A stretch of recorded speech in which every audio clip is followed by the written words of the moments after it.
Pinupuri ka namin, O Diyos, Ama, Anak at Espiritu Santo.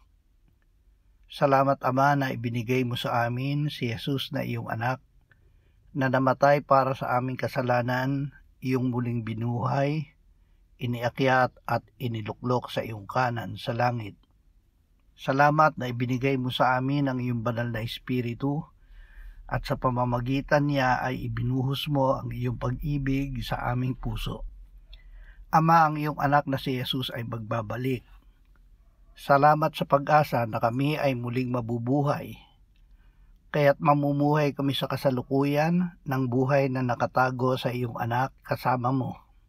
Ihanda mo kami sa araw na siya ay aming makikita ng harapan at makakasama magpasawalang hanggan. Amen.